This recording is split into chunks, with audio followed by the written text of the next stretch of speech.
Okay, let's go ahead and get started. Welcome everybody to our little webinar, Mental Health Tips for Surviving and Thriving at U of M. I'll go ahead and introduce myself and let my fellow presenters introduce themselves. My name is Tanya Ballantyne. I'm a doctoral intern here at CAPS, which means I'm in my final year of doctoral training here. And I will let Ashley and Jessica go ahead and introduce themselves. Hi everyone, good afternoon. My name is Ashley Jacob. I use she, her pronouns. I am the embedded psychologist for graduate students in LS&A. Hi everyone, my name is Jessica Tao. I use she, her, hers pronouns. I'm currently a post-MSW fellow and a counselor at CAPS as well. Okay, perfect. So we will go ahead and just go over a brief overview of what we're going to talk about today.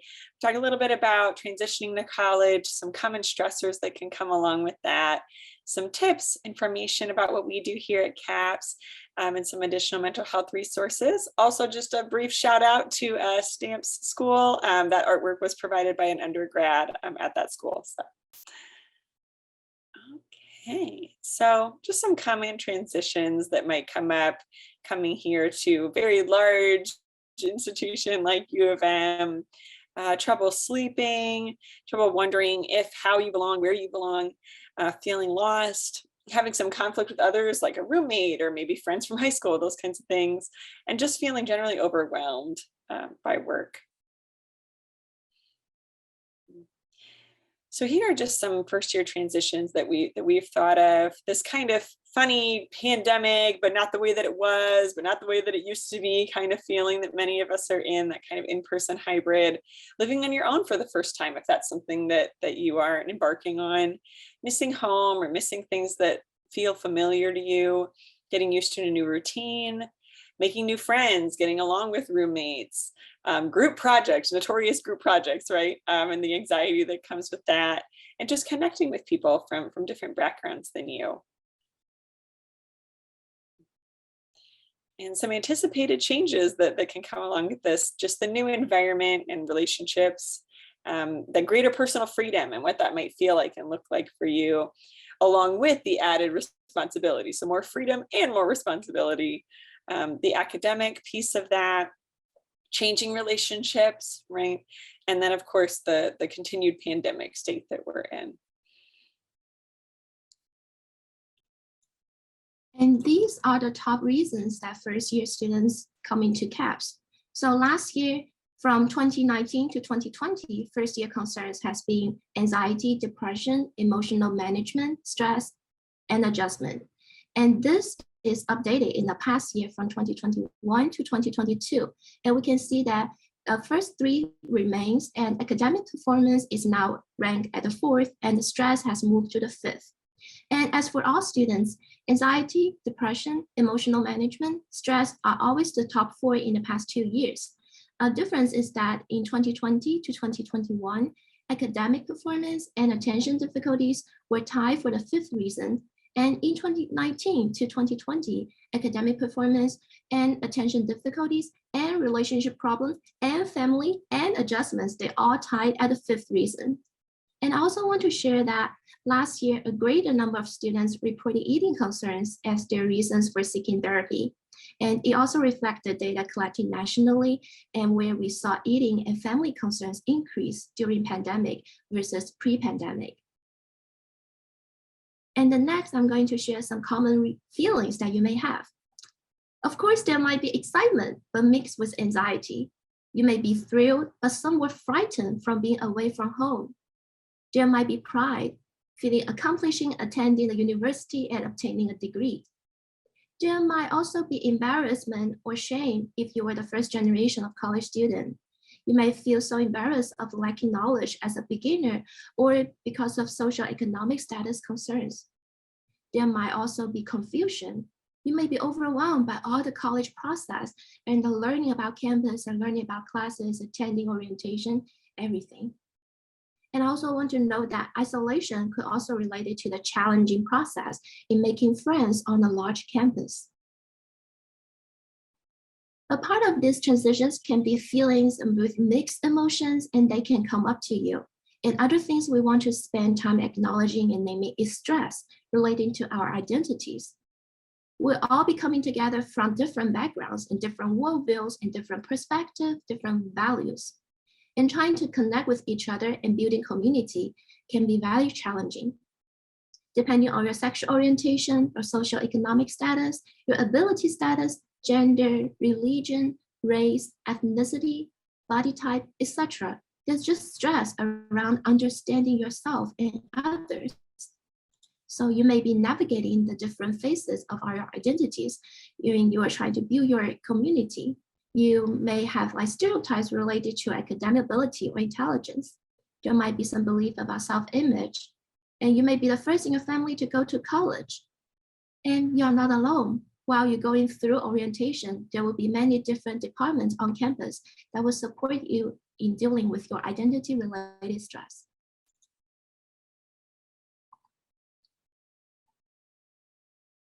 I was muted. All right, so we talked about some of those common transitions, and now we're going to kind of look at what are some things that you can do, right? So the biggest one is kind of checking in with yourself as often as you can.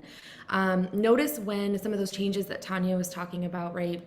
Noticing when they're getting a little more difficult. Like we know that concentration, motivation, all of these things that are on the slide can happen, and knowing like how severe they're getting, right? Am I going from maybe getting kind of fitful sleep for a few nights, but now I'm only sleeping 2 hours a night, right? And so knowing what those changes are, because then we can, then we'll know how to address them or how to get support around them.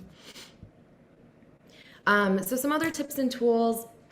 The first that we always talk about is just be patient, right? It's a large institution. There's a lot of information that you're going to be getting both during orientation, your first semester here.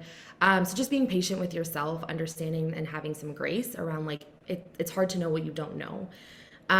We really encourage students to get connected with like student organizations based on hobbies, based on social identities, find your community in that way.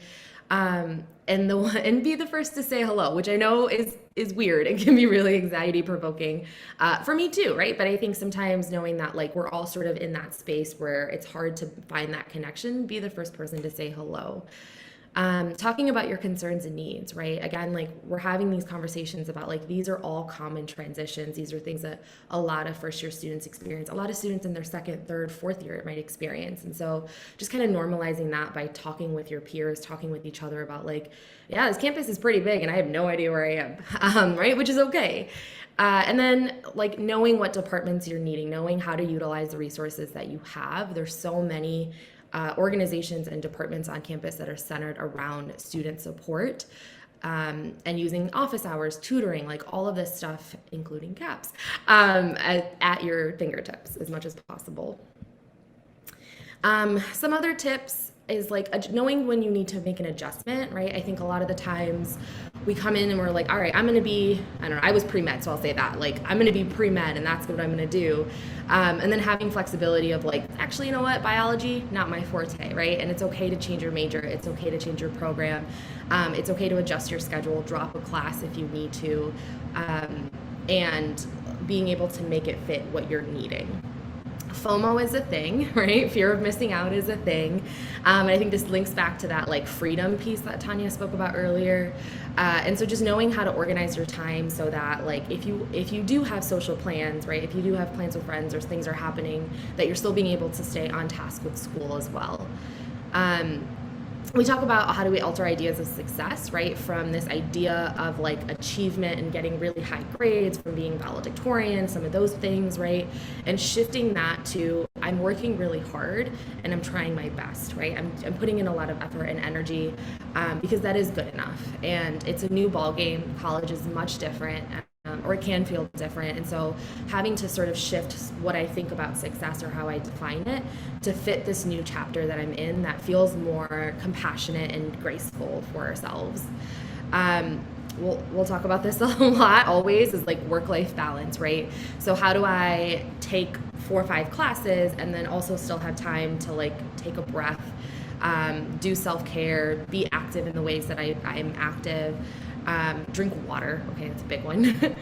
And the one thing we always really talk about is like, think about what you're already doing well, right? I think oftentimes our instinct is to jump to like, here are all the things I'm doing wrong.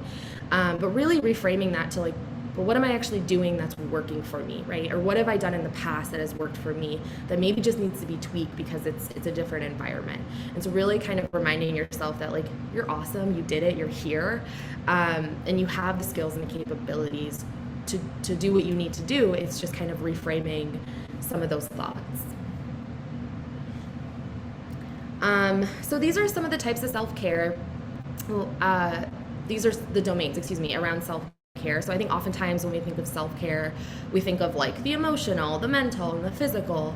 But we really like this image because this sort of expands it into like, what are boundaries, right? How do you like spirituality, which might just mean like meditation and time alone and kind of being out in nature and connecting. And also our space, right? If you have roommates, if you have housemates, right? Knowing what are your self-care strategies for your own, for your own space that makes it comfortable, and that makes it feel like organized for you. Financial is also a big one, right? Connecting that back to that personal freedom. Being at Michigan, right, and all of the like financial aid and tuition, all of that starts to come into play. And so really spending time thinking about like, what is it that I'm needing for my finances and for work and things like that, that might need just a little bit of TLC. So just a few common myths that we see come up. So, stress is normal. I don't need help, right? And some ways feeling stress, yes, that is part of, being at a very, challenging institution. That doesn't mean that gaining support would not be helpful, right? I just need to tough it out. It'll get better. I'm too busy. What if other people find out? I don't feel like anyone will understand, right? And that is sort of that's the power that a lot of these feelings can have, right? Is isolating you. Like nobody's going to understand me. Nobody's, going to understand enough to support me, right? And that can feel very isolating and very lonely. And so we always want to call out those myths that it's like, no, that's not true. So a little bit about CAPS, who we are. So we are in the Michigan Union. We're on the 4th floor. We also have many embedded psychologists and CAPS providers that are in our various schools here at U of M. We are open the entire year, even in the summer, Monday through Friday. We also have a sort of counselor on duty service. I'm sure we've spoken about a little bit later. Really what that means is our number always works, whether it's 2 p.m. or 2 a.m. And we are always here to support students in some capacity here at CAPS. So a little bit about our staff, who we are. So we have social workers on staff, we have trainees, and we have psychologists here at CAPS. We identify as generalists, meaning that we have knowledge in all areas of mental health, but we do have certain providers that have sort of their focus, their passion, which is a really, really wonderful group to be a part of. And that includes sort of drug and alcohol concerns, adjustment concerns, family and relationship. Of course, like Jessica said, eating concerns has come up a little bit more. We have providers that really focus on that and groups that we offer focused on those needs as well. And what will happen if you come to CAPS? The first session is what we call an initial consultation. It's not a counseling session yet because we are not knowing you. We want to know you more. So initial consultation is for us to talk about what's been bothering you. And there will be some questions prepared to ask you about what's your concerns and what would be the best way to help you. So collaboratively, you'll make decisions with the initial consultant counselor to the most effective next step for treatment. So some may decide that, yeah, we'll do therapy, and we could choose from either brief therapy at CAPS or group therapy. That means to cooperate with other people, either a partner or other people you want to include in the group. And there might be case management, or we call care management. That will be not therapy, but mainly connecting with other resources. Is there any other department on campus that can be helpful? Or is there any other outside of campus resource that will apply to your concerns? And we may also decide to connect you with other resources or refer you to a community mental health provider through insurance or through other ways. But if you did decide to stay at CAPS, then we could talk about what we could offer to you. CAPS is a free and confidential service for enrolled students. So it briefly means that we don't see people for an extended period of time, but within a time frame that works the best for a student and counselor. And the average number someone attends session is about 4 to 6, sometimes more or less depending on your needs. There's no limit, and we want to make sure that we are able to see students on campus in a timely fashion. And we'll also continue to provide clinical service virtually and in person. We will assess and make adjustments to service as needed based on our recommendations from UM and the CDC to support the physical safety of our community. As for group therapy, it's a process and the topic will based on the groups, as well as many identities based on groups. For example, we have our Voices group. This is for undergraduate Black women support group. And we have our Anxiety Toolbox, OCD brief groups, lunch series such as through Nourish, My Brothers, or International Student Lunch Conversations. And the next one is the Crisis Walking Service. There's no appointment needed for this service. If you have an urgent need to meet with a counselor, our counselor on duty can meet with you. And to meet with a counselor on duty, please call us at 734-764-8312. Or you could come to CAPS. We are at Michigan Union at the 4th floor. And currently our COD hours or counselor on duty hours is from 9 to 6 p.m. Please check the website for updates on our counselor on duty hours. As for our after hours urgent support, it's available weekends, evenings, and holidays. It's offered to any UM students or any person concerned about a UM student. You will have the option to leave a message or to press 10 when you call us and to speak to a licensed mental health professional. This is an extension of CAPS. And it's also an outside resource, but you will not going to talk to a CAPS staff. And they will be able to assist a caller in any mental health crisis situation. And the counselors can also assist callers in assessing CAPS or other campus resource. And when appropriate, CAPS staff will follow up with the caller on the next business day. And for case management, it's a resource for students seeking support while connecting with resources both on and off campus.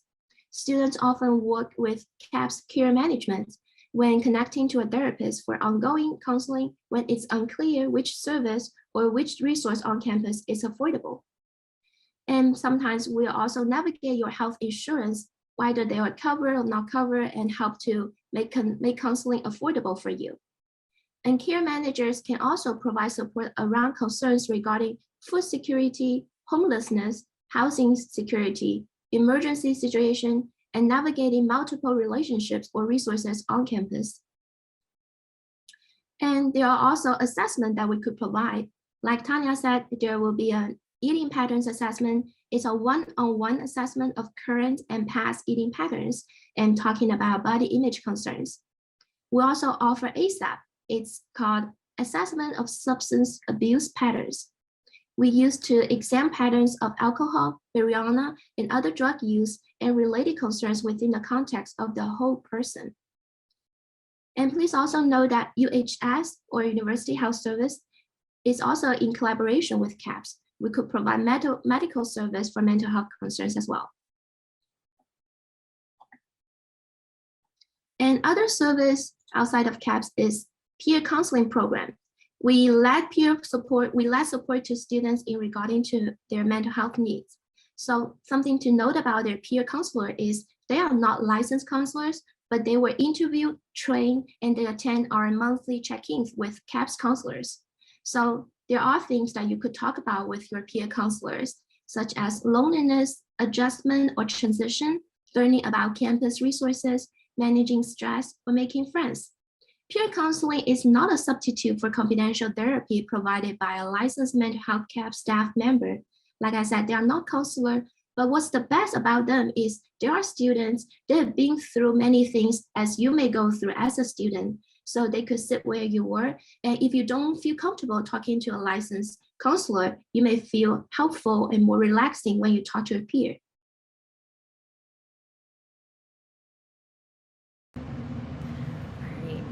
So just some other resources that we have. So our Instagram page is updated pretty much all the time.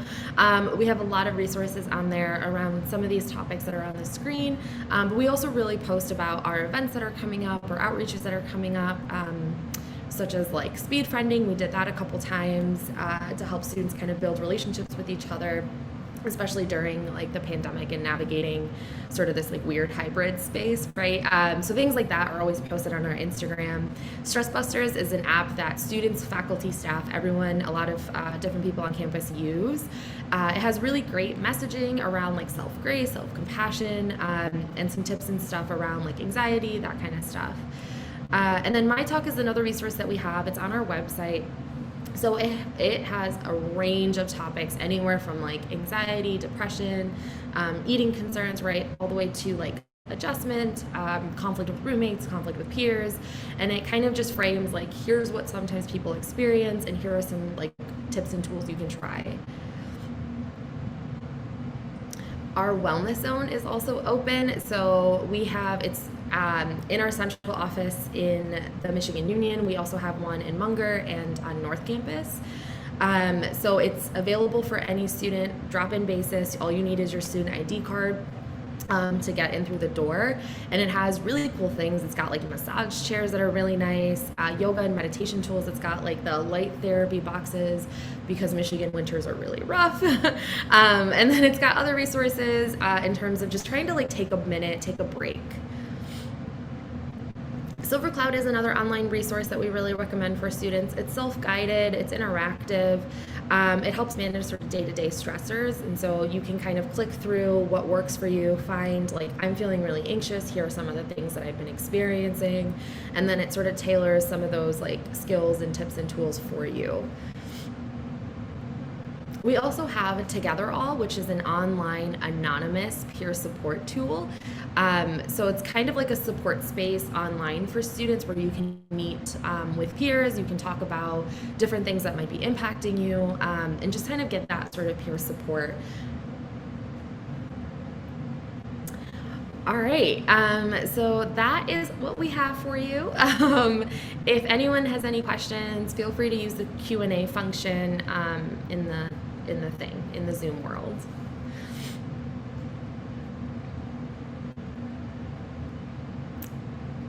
All right, so we have a question around how to access tools like Silver Cloud. Great question. I apologize, I did not mention it. It is all on our website. So if you go to caps.umich.edu, it's in, I think it's under like self-help resources, or there's like a search function you can type that into. Yeah, it's also under, when you go to like schedule an appointment, below that, there's this sort of drop down menu of other resources. We have a question here about, since CAPS counselors are short term, is there a service to help you find a long-term one? So on our website, there also are options for how to find a community provider. So somebody within the community that can meet with students. We also have our care management appointments that Jessica was talking about. Can really help assist students in finding someone that works with their insurance, right, and navigating that strange insurance world and co-pays and all of that. So that can also be an option for students to gain support in connecting to someone to meet with long-term.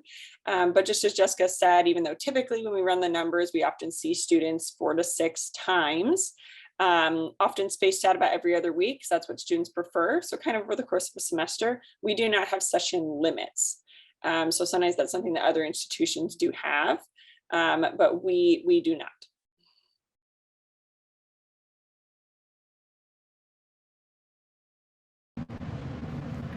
Great questions. Any other questions that anyone has for us? And you can always call CAPS and email CAPS too if things come up later. But well, thank you all for having us. Good luck and welcome to U of M.